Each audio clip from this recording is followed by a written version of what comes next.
मैं भी अगर कुछ बड़े फैमिली में अगर पैदा हो गया तो होता था, तो कम से 2005 में ही मैं एमएलए रहता था। ये हम जिस गरीब फैमिली से हम पैदा हो गए, तो परिवार भी देखना पड़ता है, सब कुछ देखना पड़ता है। अगर कोई पार्टी है उतना लिफ्ट देती है तो सोचेंगे उसके बारे में। दावा मैं भी कर सकती हूँ, मैं भी मोदी बनना चाहती हूँ, एमपी बनना चाहती हूँ। तो अभी मैं वैसा बोलने से हर कोई थोड़ा ही होता है। जनता जो चॉइस करेंगे वो उसको ही ये करेंगे ना। अभी अगर मुझे मौका दिएंगे तो मैं भी बन सकती हूँ ना उसमें। हेलो एवरीवन, जुबान आज के साथ आप देख रहे हैं फायर मीडिया न्यूज। टोकरी कोली समाज की समस्या को लेकर चिंतित संजय वाडेकर ने बुलाई एक प्रेस मीट। प्रेस मीट में बताया कि बसव कल्याण की पवित्र धरती पर पैदा हुआ हूं, इसी धरती की जनता की सेवा करना मेरा फर्ज बनता है। सभी समाज के लोगों की सेवा करने की जाहिर की ख्वाहिश, खासकर टोकरी कोली समाज की जिससे वो बिलोंग करते हैं। इसी सिलसिले में टोकरी कोली समाज की मीटिंग 19 दिसंबर इतवार को तिप्रांत भवानी मंदिर में 11 बजे एक मीटिंग रखी है। इस मीटिंग में शामिल होने जनता से की अपील। जहाँ पे इस बसव कल्याण की पावन धरती पर जिन्होंने इक्वालिटी के ऊपर, मानवता समानता के ऊपर जिन्होंने काम किया है, इसे महात्मा बसवेश्वर जी का कर्मभूमि है।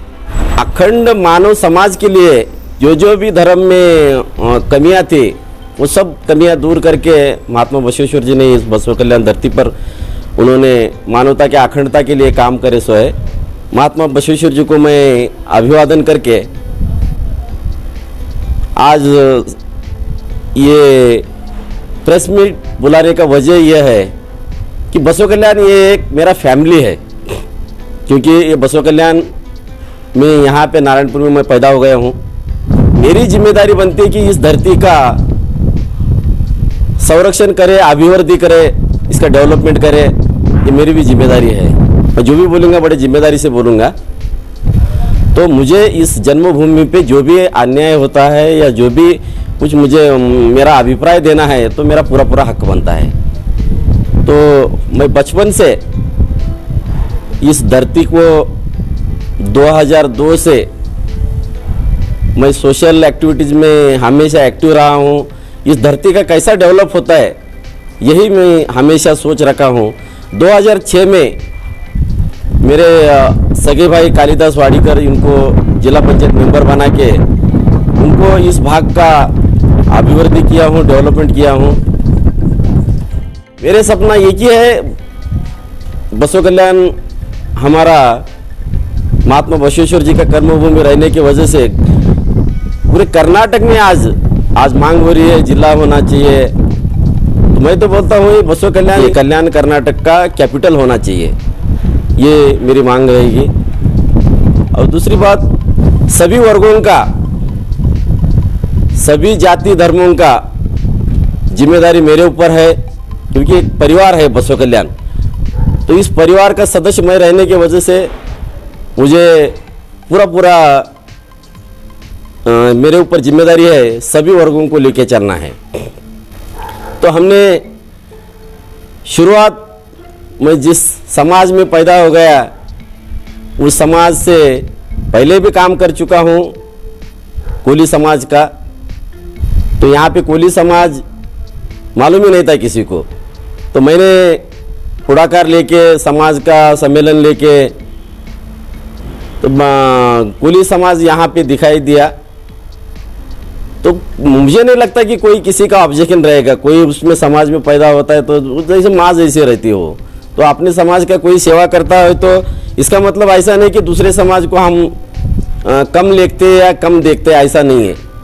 तो अभी मैं जिस समाज से पैदा हुआ हूँ, कोली समाज से, टोकरी कोली समाज से, तो हमने 19 तारीख को हमारे समाज की मीटिंग रखी हुई है, कोली समाज, टोकरी कोली समाज की।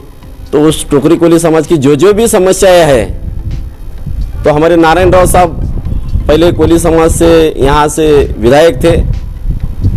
तो कोली समाज के लोग ऐसा कुछ घबराने की बात नहीं है कि हमारा लीडर नहीं है, या हमारे जितने भी वो हमारे नारायण राव साहब भी सभी वर्गों को लेके चलते थे, उसमें कुछ दुमती नहीं है। तो इसके लिए उनके बावजूद उसके बाद नारायण साहब के बाद कोई भी जिस भी वर्ग का रहेंगे तो किसी को भी कमी महसूस होने नहीं देना बोल के मैंने एक पन रखा है। तो वो मुझे भगवान भारत माता मुझे शक्ति दे दे, इतना बोल के 19 तारीख को 11 बजे टोकरी कोली समाज का तिप्रांत में हमने टोकरी कोली समाज का मीटिंग रखा है। आप सभी को भी मैं विनती करता हूँ, आप सभी जन आइए और सभी वर्गों का हमने उन्नति की ओर लेके जाएंगे। और इस बसव कल्याण पूरे कर्नाटक में जिस तरह देवेगौड़ा जी का हासन, हमारा शरद पवार जी का बारामती है, उसी तरह अपन बसव कल्याण को हमारे पूरे कर्नाटक में 1 नंबर का तालुका बनाएंगे बोल के मैं आपको धन्यवाद देता हूँ। जय हिंद, जय कर्नाटक। बीजेपी ने ಕಳೆದ ಚುನಾವಣೆ ಸಂದರ್ಭದಲ್ಲಿ ಕಾಂಗ್ರೆಸ್ ಜಾಯಿನ್ ಆಗ್ತೀವಿ, ಕಾಂಗ್ರೆಸ್ ಇಂದ ಟಿಕೆಟ್ ಕೇಳಿದ್ರಿ. ಸೊ ನಾನು ಟಿಕೆಟ್ ಕಾಂಗ್ರೆಸ್ ಜಾಯಿನ್ ಆಗ್ತೀನಿ ಅಂತ ಹೇಳಿಲ್ಲ ನಾನು.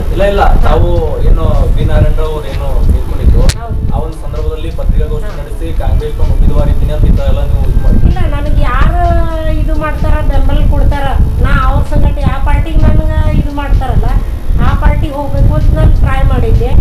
ಆಮೇಲೆ BJPನೇ ನಾನು ಸರಿಯಾಗಿ ಅನ್ನಿಸ್ತು ನನ್ನ ಇಷ್ಟದ ಪ್ರಕಾರ. ಆಮೇಲೆ ಅಲ್ಲಿ ಬಿ ನಾರಾಯಣ ಅವ್ರ ಮಿಸಸ್ನು ಇದ್ರು, ಮಾಲಾ ಅವರು ಅಕ್ಕೋರು ಇದ್ದಿದ್ದ ಕಡೆಯಿಂದ ಆಮೇಲೆ ನಾನು BJPನಾಗೆ ಇದ್ದೆ. ಅದು ಏನು ಮಾಡಬೇಕು ಅಂತ ನಾನು BJPನೇ ಚಾಯ್ಸ್ ಮಾಡಿದೆ. ಮುಂದಿನ ನಡೆ ಏನು ಅಂತ ಇದೆ? ಮುಂದಿನ ನಡೆ ಈಗ ಎಲ್ಲ ಜನರೆಲ್ಲ ನಾನು ಏನು ಸೋಷಿಯಲ್ ವರ್ಕ್ ಮಾಡ್ತೀನಲ್ಲ, ಸೋಷಿಯಲ್ ವರ್ಕ್ನಾಗ ಈಗ ನನಗೇನು ಏನೇ ಮಾಡ್ತಾ ಇದ್ದೀನಿ. ಈಗ ಪಾಲಿಟಿಕ್ಸ್ದಾಗ ಸ್ವಲ್ಪ ಬಂದೆ ಅಂತಂದ್ರೆ ಏನೋ ಇದು ಸಿಗ್ತದೆ, ನಮಗೊಂದು ಕಾಯ್ದೆ ಸಿಗ್ತದೆ. ಆ ಕಾಯ್ದೆ ಮುಖಾಂತರ ನಾನು ಎಲ್ಲ ಹಳ್ಳಿಗಾಗಲಿ, ಎಲ್ಲ ಸಣ್ಣ ಮಕ್ಕಳಿಗಾಗಲಿ, ಹುಡುಗರು ಹುಡುಗಿಯರು ಕಾಲೇಜ್ ಇಶ್ಯೂ, ಹಾಸ್ಪಿಟಲ್ ಇಶ್ಯೂ, ಎಷ್ಟು ಹಳ್ಳಿಗೆ ರ್ಯಾಷನ್ ಏನು ಹೋಗ್ತಾ ಇದ್ದದ ಏನಿಲ್ಲ, ಮ್ಯಾಲಿನವ್ರಿಗೆ ಏನು ಗುರ್ತೇ ಇಲ್ಲ.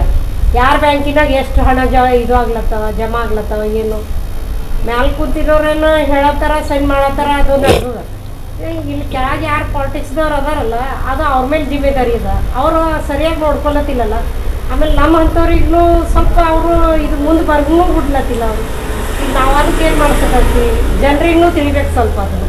मैडम, जिस तरह से आप बता रहे हैं कि आप बीजेपी में ही रहना चाहते हैं और बीजेपी के टिकट के लिए भी आप ये करना चाह रहे हैं, लेकिन अभी जो है फिलवक्त जो है शरणु सालकर जो है बसव कल्याण के एमएलए हैं और उनका खुद का भी जो दावा है कि आने वाले 25 साल तक वही बसव कल्याण के एमएलए रहेंगे। दावा तो मैं आप भी किस कर तरह से सकती हूँ। बीजेपी में टिकट किस तरह से लेंगे? दावा मैं भी कर सकती हूँ, मैं भी मोदी बनना चाहती हूँ, MP बनना चाहती हूँ। तो अभी मैं वैसा बोलने से हर कोई थोड़ा ही होता है। जनता जो चॉइस करेंगे वो उसको ही ये करेंगे ना। अभी अगर मुझे मौका दिएंगे तो मैं भी बन सकती हूँ ना उसमें।